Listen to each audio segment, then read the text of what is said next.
family. In the heart of rural Africa, nestled among sprawling fields and thorny acacia trees, lived the Mwangaza family.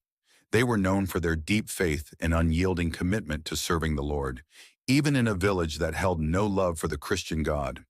The father, Joshua, was a humble farmer who worked the land with diligence, while his wife, Grace, took care of their small but warm home, raising their three children, Naomi, Isaac, and little Samuel.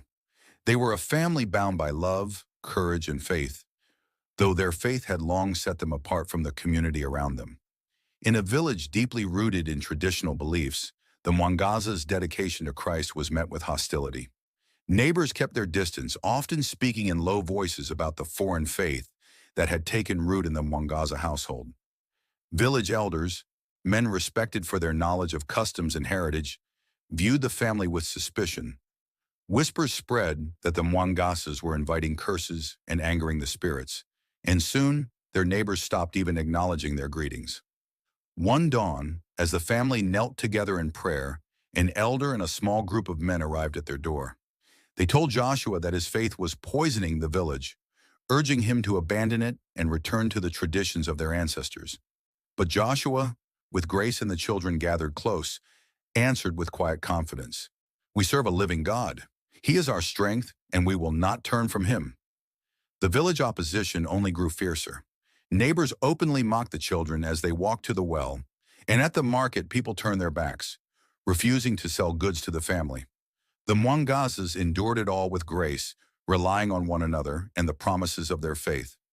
However, the weight of this rejection began to take its toll, and at night when the children were asleep, Grace would sometimes sit alone, her heart heavy with sadness as she wiped away silent tears. Joshua would join her, praying for strength and peace, trusting that God had a purpose even in their suffering. As weeks turned into months, hardships worsened. Little Samuel fell ill, and with no one willing to help or offer medicine, they feared for his life. Joshua and Grace prayed ceaselessly, their hearts aching as they watched their youngest son grow weak. But by morning, Samuel's fever miraculously broke. He recovered with a strength they could only call divine, and their faith burned brighter, giving them renewed strength to endure. One evening, the village head, a stern, elderly man named Abasi, began to observe the Mwangaza family from afar. He'd heard the stories, how they still worked their fields despite being ostracized, how they prayed even when faced with ridicule, and how they had refused to renounce their faith despite the elders' warnings. Abasi was a man of tradition, and he had little tolerance for change, but there was something about their resilience that stirred a strange curiosity in him. Just as Abasi's curiosity grew, his daughter fell gravely ill, with a fever that left her nearly lifeless. Desperate, he sought every healer he knew, offering sacrifices and prayers to the spirits, but nothing worked. Finally, in the depth of his despair, he thought of the Mwangazas. With reluctant hope, he asked Joshua to pray for his daughter. Joshua, Grace, and their children arrived at Abasi's hut, laying hands on his daughter as they prayed fervently for healing.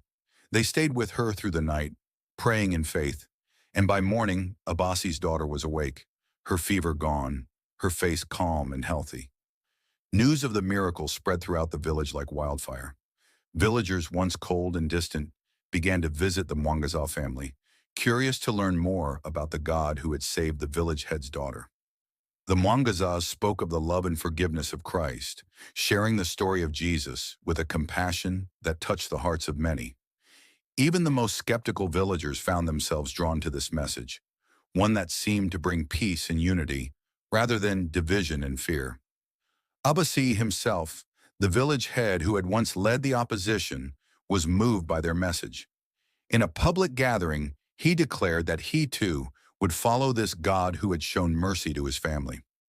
One by one, the villagers came forward, asking to be baptized.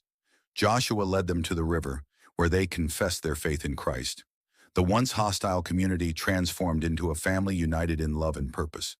The Mwangazas, who had once been alone in their faith, now stood as a light among friends and neighbors who had found Christ. The village was never the same. The elders, once resistant to change, embraced the peace that had settled over their people. Families gathered for worship, prayers echoed through the fields, and the community experienced a harmony and hope they had never known. And at the heart of it all was the Mwangaza family,